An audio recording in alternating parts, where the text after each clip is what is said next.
Y avait-il des signaux d'alerte avant la mort de la jeune femme qui aurait été jetée d'un pont lors d'un saut à la corde qui a très mal tourné? Quelles mesures auraient dû être prises? Que devait-il se passer? Je vais faire intervenir un expert dans ce domaine alors que nous abordons également les nouveaux développements dans l'affaire.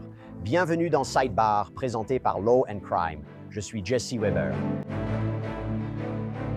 Très bien, avant de continuer. Je sais que c'est un changement de sujet, mais c'est important. Saviez-vous que 82% des Américains n'ont pas de compte d'épargne à haut rendement? Et d'ailleurs, presque personne ne reçoit 5% de cashback sur les achats quotidiens.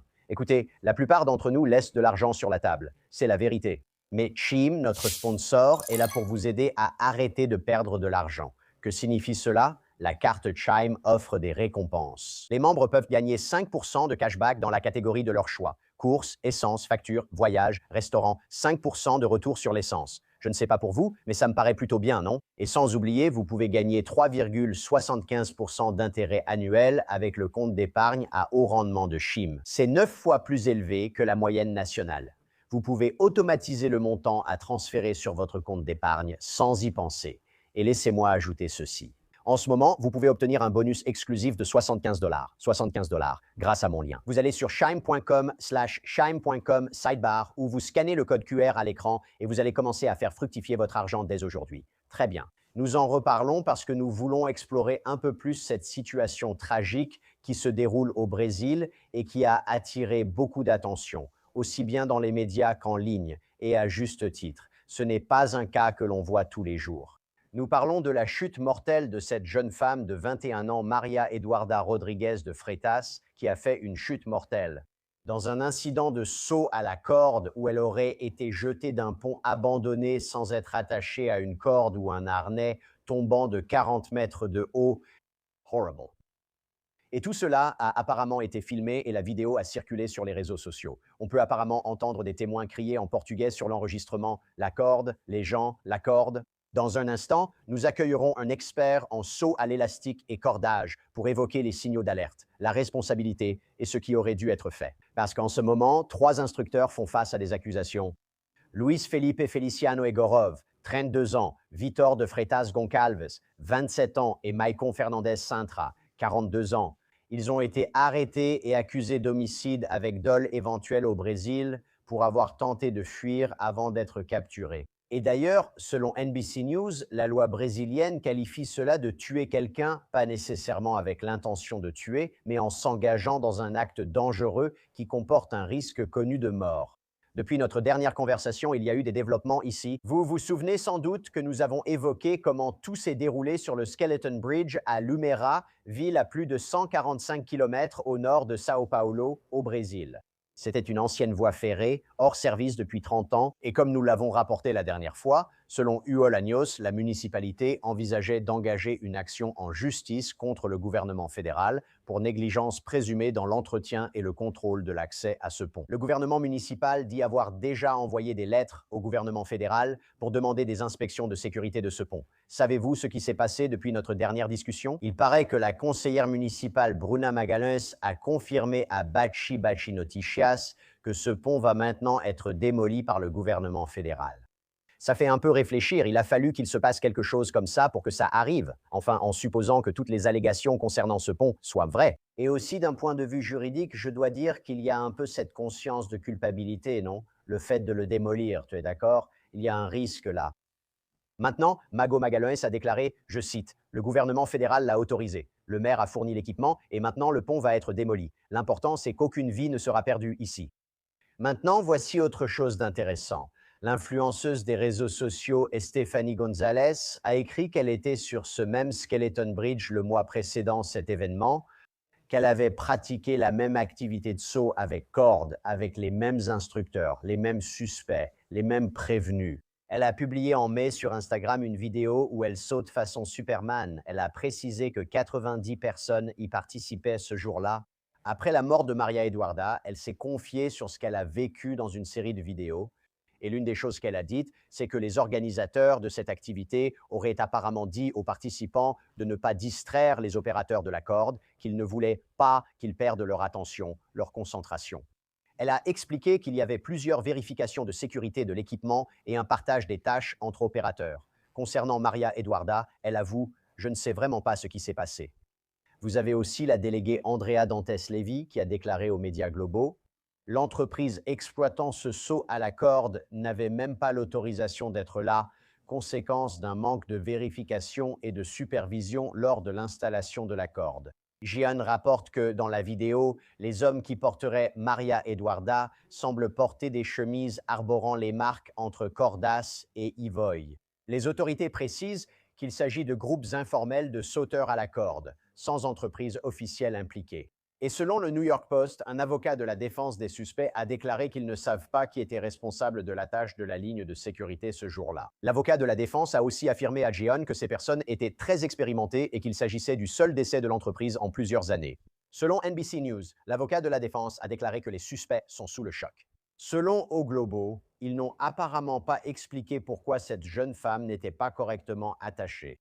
Gian a rapporté que les suspects semblaient également désorientés, qu'ils n'ont pas pu dire, encore une fois, à qui revenait telle ou telle tâche ce jour-là, ni expliquer pourquoi la corde n'était pas attachée, pourquoi un contrôle de sécurité n'avait apparemment pas été effectué. Je vais vous dire, selon Bachin du CS, l'un de ces individus qui a été arrêté aurait déclaré aux autorités qu'il ne s'était même pas rendu compte que Maria Duarta n'avait pas été attachée et qu'il n'a compris ce qui se passait qu'en entendant les gens crier. Il affirme avoir quitté la plateforme à ce moment, avoir vu ce qui s'était passé, être descendu en rappel et avoir vu la police et un professionnel de santé prodiguer les premiers secours. Avant de faire venir l'instructeur de saut à l'élastique, j'ai beaucoup de questions sur le fonctionnement et les procédures à suivre. Lors de notre dernière émission, j'ai parlé à Adriela Barca, qui est avocate pénaliste brésilienne, parce que je voulais mieux comprendre les chefs d'accusation, le processus pénal et l'affaire. Voici un extrait de ce qu'elle avait à dire. Ils sont accusés d'homicide. Cette affaire soulève un très vieux débat sur l'intention ou la responsabilité, ce que nous appelons le dol ou la culpa. Ils sont initialement accusés d'homicide avec l'intention de tuer quelqu'un, ce qu'on appelle homicide doloso. Voilà ce qui se passe. Cette affaire a attiré beaucoup d'attention médiatique. Et quand cela arrive, parfois ces affaires sont traitées différemment de la façon dont elles seraient traitées dans d'autres cas. Par exemple, nous avons beaucoup d'autres affaires, des cas similaires d'accidents liés au sport. Et ceux-ci ont toujours été traités comme non intentionnels, comme de la négligence, comme de l'incompétence. Dans ce cas, à cause de l'attention médiatique, on a traité l'affaire comme s'ils avaient eu l'intention de tuer ces personnes, ce qui, en tant qu'avocate personnellement, je ne pense pas que c'était le but. C'est pourquoi ils sont en prison en ce moment. Parce que lorsqu'il s'agit d'une affaire d'homicide sans intention, c'est de la négligence, ce que vous appelez homicide involontaire, où l'on parle de négligence, d'imprudence, du devoir de protéger, mais aussi de l'absence de protection. Ces cas-là ne sont pas punis d'emprisonnement. On n'est pas emprisonné pour ce type de crime. Donc, quand on n'est pas emprisonné pour un certain type de crime, on ne peut pas être placé en détention préventive. C'est ce qui se passe en ce moment. Il y a 3 personnes en détention préventive à cause de ce crime. Et pour pouvoir obtenir cette détention préventive, ils doivent d'abord les inculper d'homicidio doloso. J'imagine que la défense va soutenir qu'il s'agit d'un cas de culpa, d'un cas d'homicidio culposo. Et pourquoi cela? Il existe une ligne dans la doctrine pénale où l'on parle de dolorem invenio et de culpa consciente, c'est-à-dire que d'un côté, il y a l'intention, mais ce n'est pas exactement clair. Vous savez qu'il y a un risque et cela vous importe peu si quelqu'un meurt à cause de cela. Et dans la culpa consciente, vous avez une situation où vous savez qu'il y a un risque, mais vous espérez que cela n'arrivera pas. Dans votre conscience, vous êtes convaincu que vous faites de votre mieux pour éviter cela, pour ne pas laisser cela arriver. Et voilà le problème. C'est très difficile à prouver devant un tribunal. Donc, lorsqu'il y a le moindre doute, le tribunal doit statuer en faveur de la défenderesse. C'est pourquoi je pense que cela sera considéré comme un homicide involontaire, car il sera très difficile de prouver l'intention dans ce cas. Même s'il y a beaucoup de négligence dans cette affaire, avec de nombreux éléments qui ont conduit à cet accident, il devrait y avoir plus de responsabilités. Le gouvernement aurait dû bloquer le pont, la police aurait dû surveiller ce qui se passe, surtout si elle sait qu'il y a toujours un risque d'accident et que des gens vont là-bas pour sauter. Il devrait y avoir une sorte de sécurité là-bas. Les personnes qui voulaient en faire ce saut auraient au moins dû demander une autorisation. Ils auraient dû avoir une entreprise en règle au minimum, et ce n'était pas le cas. Tout ce qui s'est passé pour rendre cela possible, pour rendre ce terrible accident possible. Mais au tribunal, ce qui va être analysé, en fait, c'est uniquement le fait de ce jour-là qui a conduit à cet accident. Donc, vous avez les autorités fédérales, les autorités de l'État et la police qui devront en répondre. Et administrativement, ils devront en répondre au sein de leurs propres entreprises. Mais en ce qui concerne la mort elle-même, cela ne retombera que sur les personnes qui étaient présentes à ce moment-là, qui la portaient, qui auraient dû la sécuriser. Et pour ces personnes, il sera très difficile de prouver qu'elles avaient l'intention de la tuer. Je souhaite faire appel à un expert. Je suis accompagné de Matt Lawrence, directeur de Bungie Consultants International. Merci d'être avec nous. J'aimerais avoir votre avis pour mieux comprendre, car j'ai beaucoup de questions. Alors, tout d'abord, quelle est la différence entre le saut à l'élastique et le saut pendulaire? Parce que j'ai l'impression que parfois, les deux sont confondus. Même avec cette histoire, une confusion subsiste entre les deux. Super. Oui, c'est une excellente question. L'activité observée ici, appelée rope swing ou saut pendulaire, peut sembler être du saut à l'élastique pour un œil non averti, mais ce n'en est pas. Il n'y a pas de cordes élastiques dans cette activité. La dissipation de l'énergie potentielle, appelons-la ainsi, se fait par la résistance de l'air, par le mouvement de balancier du pendule. Alors que dans le saut à l'élastique, cela se fait par la dissipation de l'énergie à travers les rebonds de haut en bas que le caoutchouc emmagasine dans la corde. Donc vous rebondissez de haut en bas, les oscillations deviennent de plus en plus petites, et c'est ainsi que cette énergie est dissipée. Donc même si cela semble assez similaire, vous savez, quelqu'un qui saute d'une structure, en réalité c'est très différent, et c'est traité différemment par la réglementation. Je veux en parler, mais le rope jumping est-elle plus risqué? Si c'est bien fait, ce n'est pas plus dangereux, tout dépend de la manière dont c'est réalisé. Tu sais, ça pourrait être plus dangereux si ce n'est pas fait correctement. Les cordes et l'équipement de sécurité sont-ils différents? Je veux dire, tu as parlé du fait que ce n'est pas un élastique de saut à l'élastique, mais est-ce que l'équipement est différent? Voilà, une activité est réglementée, l'autre non. Donc tu pourrais utiliser divers équipements dans une activité non réglementée. Donc il peut y avoir du matériel très sûr qui pourrait être utilisé, mais il y a aussi la possibilité d'utiliser du matériel très dangereux. Donc ce n'est pas simplement une question de sûr ou dangereux. Expliquez ce que vous entendez par réglementer. Qui est responsable et la réglementation varie-t-elle selon les pays? Oui. Alors, eh bien, encore une fois, je suis un expert en saut à l'élastique. Et je ne suis pas un expert en saut à la corde, mais d'après ce que je comprends, le saut à la corde étant une activité assez récente, elle n'est pas très réglementée. Je n'ai connaissance d'aucune norme de sécurité qui existe pour cela. Il existe de nombreuses normes de sécurité pour le saut à l'élastique. Selon la juridiction dans laquelle vous vous trouvez, vous utiliserez l'une ou l'autre. Mais en ce qui concerne les sauts pendulaires, il n'existe aucune norme de sécurité. C'est donc vraiment le principal problème. Et quand vous demandez quelque chose comme «Comment cela a-t-il pu arriver?», vous savez, la réponse à cela, c'est que les barrières à l'entrée pour cette activité sont assez faibles. Et n'importe qui avec un harnais et une corde peut vraiment, et vraiment avec les connaissances qu'il pense avoir, sortir et faire ça, et gagner rapidement de l'argent en le faisant. Ils opèrent dans un environnement sans normes de sécurité, ou du moins sans normes reconnues. Et cette norme de sécurité est un élément clé de l'écosystème pour créer un environnement sûr pour le consommateur. Et une bonne norme de sécurité régira tous les aspects de l'exploitation, de la conception, de la fabrication de tout l'équipement et du déroulement même de l'activité. Et puis, le troisième élément qui manque ici, c'est la supervision.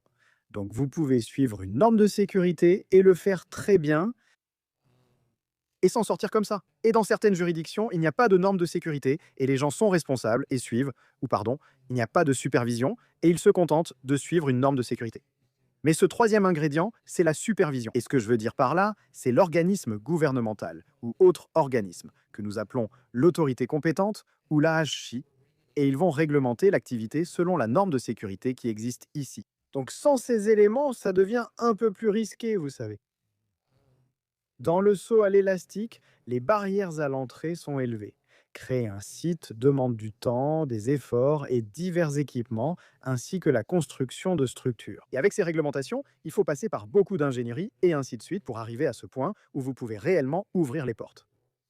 Oui, si vous n'avez pas ça, vous ne pouvez pas le faire, vous savez. Et je comprends même que c'est aussi une question de qui peut vendre et acheter l'équipement, n'est-ce pas? Cela devient aussi réglementé, ce qui, à mon avis, est une bonne chose quand on parle d'une activité qui est, vous savez, intrinsèquement dangereuse. Mais en même temps, si c'est correctement réglementé et qu'il y a des contrôles de sécurité, je veux dire, avant même qu'on en parle, est-ce que tu vois beaucoup d'accidents, comme quand tu parles de saut pendulaire? Tout d'abord, est-ce que le saut pendulaire devient de plus en plus populaire? Est-ce que tu vois plus de rapports d'accidents? Et même pour le saut à l'élastique en général, quand tu y vas, en règle générale, est-ce que tu vois beaucoup d'accidents?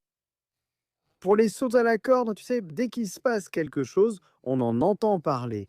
Beaucoup associent ça au saut à l'élastique. On entend parler de tout ça quand des gens sautent de trucs. Donc ils deviennent un peu plus fréquents avec le temps. Et il me semble que cette activité prend de l'ampleur et que d'autres personnes s'y mettent. Et avec cette barrière à l'entrée très basse, on pourrait en voir beaucoup plus. Et donc je pense que c'est le bon moment pour que, vous savez, un régulateur et ses juridictions prennent les choses en main avant que d'autres accidents graves ne se produisent. Passons à ce qui s'est passé ici. Donc vous en avez entendu parler, vous avez vu la vidéo. Quand vous regardez cela, y a-t-il des signaux d'alerte qui vous sautent aux yeux? Oui. Tout d'abord, j'adresse toutes mes pensées à la victime et à sa famille. C'était un événement tragique qui, selon moi, aurait pu être facilement évité. Et oui, comment cela aurait-il pu être évité? Je ne peux pas vraiment commenter, les images vidéo sont limitées. Ce que vous voyez n'est qu'un extrait. Donc il est assez difficile de dire comment le prestataire de ce service opère à partir de ces images limitées qui sont disponibles. Je ne peux donc pas entrer dans les détails à ce sujet. Cependant, moi, ce que je peux vous dire, c'est que s'ils avaient opéré dans un environnement tel que je viens de le décrire, c'est-à-dire cet environnement standard avec ce régulateur, voilà à quoi cela aurait pu ressembler. Il y aurait donc eu un manuel d'exploitation du site qui aurait détaillé de nombreux éléments que vous ne pouvez pas voir dans cette vidéo, encore une fois. Le manuel aurait exigé de nombreuses infrastructures sur le site, comme des barrières séparant clients, publics et zones de stockage de l'équipement, utilisé ou non. Vous savez, des barrières comme des clôtures, des lignes de sécurité, des zones contrôlées où les gens ne peuvent pas simplement entrer, et il y a un certain protocole pour les procédures. Sont-ils attachés au bord ou sont-ils attachés dans une zone sécurisée? Dans un environnement réglementé par une norme, votre liberté de mouvement est limitée. Si vous pouvez vous promener, toucher à tout et traverser la même zone que les participants, c'est un gros signal d'alarme. Mais en tant que consommateur, il y a beaucoup de choses que vous pouvez faire pour vous renseigner. Vous savez, avant et après votre arrivée sur place, pour déterminer si cela va être une bonne chose ou non. À l'avance, si c'est une vraie entreprise, elle aurait une immatriculation commerciale, vous pourriez vérifier cela, chercher le nom de l'entreprise. Ont-ils un vrai site web? Est-ce que ce n'est pas juste une page sur les réseaux sociaux? Ont-ils une activité permanente avec un vrai local physique? Si une entreprise en a un, cela signifie qu'elle a investi de manière significative dans son attraction et qu'elle a beaucoup plus à perdre et beaucoup plus de raisons d'être prudente. Vous pouvez demander s'ils ont une assurance. Vous pouvez demander s'ils respectent une norme de sécurité. Vous pouvez demander quelle expérience ils ont en termes de nombre de départs qu'ils ont effectués et du nombre d'années pendant lesquelles ils exercent. Ce sont donc toutes des choses que vous pouvez faire à l'avance. Une fois sur place, il y a quelques éléments de base que vous pouvez vérifier. Et je voulais revenir sur ce que j'ai mentionné à propos des normes de sécurité. Si vous suivez les normes de sécurité, et je vais simplement vous donner, je vais utiliser le saut à l'élastique comme exemple, parce que c'est dans ce domaine que je suis expert. Nos normes de sécurité sont régies par deux principes fondamentaux. L'un s'appelle la redondance, l'autre s'appelle la compétence. Ils concernent à l'équipement et les procédures. Parlons de la compétence appliquée à l'équipement. Si un équipement est adapté, ses limites de charge sont environ 10 fois supérieures à ce qui est requis pour l'activité. Ils sont aussi conçus et adaptés pour ce que vous faites durant cette activité. En ce qui concerne les personnes, quand on parle de compétences, si quelqu'un est compétent, il aura les connaissances, les compétences, la formation et l'expérience requise pour effectuer cela en toute sécurité, ce qui signifie qu'il a suivi certains types de cours ainsi que le programme de formation sur site de l'opérateur. Vous avez du matériel et du personnel compétent. Parler de redondance inclut aussi procédures et matériel. Si vous êtes invité ici et que vous regardez, parlons de redondance. Cette personne porte-t-elle deux harnais? Ce harnais unique a-t-il deux points d'attache pour deux fixations, afin que si l'une échoue, l'autre tienne? Puis-je vous poser une question rapidement à ce sujet? Donc, vous parlez d'avoir une sauvegarde. Par exemple, je ne sais pas si cela arrive, mais si quelqu'un se dit « Mon Dieu, on a oublié une corde, on a oublié une sangle », il y a un système de secours au cas où quelqu'un l'oublierait. Est-ce que cela existe? Eh bien, En termes simples, c'est ce qu'on appelle la redondance pour l'équipement. d'accord. D'accord. Donc quand vous dites un secours, est-ce qu'il y a un harnais de secours? Utilisons simplement ce terme. Donc y a-t-il deux harnais? Est-ce qu'il y a un harnais de secours? Oui, il y a des harnais de secours. Deux cordes relient-elles sept personnes aux harnais connectés à la structure? C'est un premier secours. Deux mousquetons relient-ils chaque corde à chaque point du harnais? Voilà l'autre secours. Ce sont des éléments qu'une personne lambda peut remarquer et penser. Je ne vois pas le deuxième mousqueton ni la deuxième corde. C'est juste un point d'attache, ça ne semble pas sûr. Et puis ouais, quand on parle des procédures, et c'est l'autre point important, quand on parle de redondance pour les procédures, c'est encore une fois la procédure de secours. Donc si quelqu'un vous met un harnais, est-ce qu'il y a une deuxième personne qui vérifie l'ajustement, qui s'assure qu'il a bien été serré et correctement sécurisé? Est-ce qu'il y a une deuxième personne qui vérifie la connexion que vous avez faite avec ce mousqueton après que la première personne l'a fait? Vous pourriez avoir deux mousquetons, mais si une seule personne s'en occupe, peut-être que l'un d'eux n'est pas correctement fermé. Il a été distrait par la personne à côté qui lui posait une question. Le contrôle de tous ces points de connexion par une seconde personne est crucial pour assurer la redondance sur un site de saut à l'élastique ou une balançoire à cordes, cela s'appliquant aux deux. L'un des aspects, je veux dire, le point principal ici, c'est que quand on regarde la vidéo, si ces allégations sont vraies, on dirait que la corde est juste là. On la voit emmêlée, non? C'est ça l'argument. Comment ont-ils pu ne pas le remarquer, surtout si on les accuse? C'est vraiment une question. Pourquoi et comment ne pas le voir? Il a été rapporté que, sur la vidéo, Maria Eduardo porte un casque et un harnais, mais n'était pas attachée à l'équipement de sécurité. Les instructeurs paraissent attachés à une corde de sécurité, ce qui montre une certaine vigilance. Comment peux-tu ne pas remarquer la corde? Comment ne pas voir si elle est attachée lorsqu'on la suspend, à moins, comme tu l'as dit, qu'il y ait un problème de compétence ou un problème de distraction? Oui, oui, oui. Donc, on ne sait pas si c'est vraiment la corde qui était censée être utilisée pour ça. Ça pourrait l'être. Peut-être pas. Elle pourrait être attachée quelque part. Elle doit être fixée sur le pont, attendant d'être attachée à quelqu'un. Cette corde, je l'ignore. Impossible de dire si elle était assez longue ou solide pour être la vraie corde. Mais il est clair qu'aucune corde n'est attachée à cette personne. C'est très évident dans la vidéo. C'est vraiment simple. Encore une fois, si vous avez un manuel d'opération sur site et des personnes compétentes, ce qui est requis lorsque vous rédigez un manuel d'opération sur site, c'est une série de listes de contrôle que tout le monde doit suivre pendant qu'ils effectuent les branchements. Donc, avant que cette personne n'arrive au bord, il y a 10 choses qui doivent se passer. D'accord, commençons par vérifier et revérifier les harnais. Ensuite, bien, prenez la corde et attachez-la à l'appareil. Cela est aussi vérifié 2 fois. Et avant cela, ils ne peuvent même pas se détacher de leur ligne de sécurité. Car, vous savez, il devrait y avoir une ligne de sécurité attachée à cette personne jusqu'à ce qu'elle soit connectée à tout le système de gréement. Donc toutes ces étapes doivent être respectées. Vérification du harnais, déconnexion et des points d'ancrage. Tout cela doit être fait avant que quiconque puisse se mettre en position de sauter. Et une fois qu'ils sont en position, il y a une autre série de vérifications qui doivent être faites. D'accord? Mets tes pieds au bord, avance jusqu'à ce point, puis jusqu'à cet autre point. Je vais compter jusqu'à 3. Tu vas faire ceci, tu vas faire cela. Et si cela ne se passe pas correctement, il faut reculer et recommencer. Donc dans cette vidéo, il y avait très peu d'informations sur les procédures réelles et l'ordre de ces procédures. Alors encore une fois, qu'est-ce qui aurait pu se passer? Oui, les gens sont distraits par les lumières et les caméras et disent voilà ce que je veux faire. Ils sont complètement absorbés par ça et se disent il faut absolument avoir le bon plan au lieu de me concentrer sur la sécurité. Les membres de l'équipe doivent ignorer tout cela et suivre leur liste de contrôle si disponible pour garantir un saut sécurisé. Et je suppose qu'ils n'avaient probablement pas de manuel écrit des opérations sur le site auquel ils auraient pu se référer. Sinon, rien ne se passe. Si vous l'avez, c'est que l'environnement fonctionne. Sinon, c'est sûrement ce qui est arrivé. Ce qui est déroutant, c'est que l'avocat de la défense affirme que c'est la première fois que cela arrive, alors qu'ils l'ont déjà fait auparavant.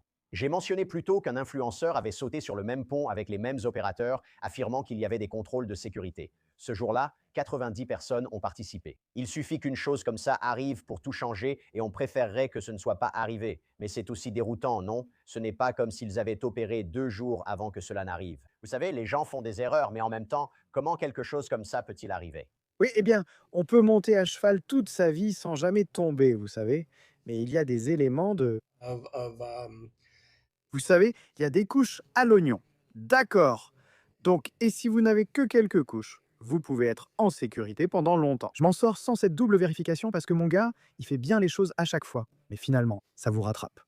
Vous savez, à un moment donné, ça arrive. C'est pourquoi il faut un peu plus de structure et de régulation. D'autres questions seront posées à ce sujet. Merci beaucoup Matt Lawrence d'être venu et de nous avoir aidés à comprendre. Je vous en suis reconnaissant. Je vous en prie, c'est toujours un plaisir. Merci. Et voilà tout pour l'instant dans Sidebar. Merci beaucoup de nous avoir rejoints et comme toujours, n'oubliez pas de vous abonner sur YouTube, Apple Podcasts, Spotify ou partout où vous écoutez vos podcasts. Vous pouvez aussi nous retrouver sur Peacock de NBC. Suivez-moi sur X, Instagram ou dans mon émission Jesse Weber Live sur News Nation du lundi au vendredi à 23h heure de l'Est. À bientôt à tous.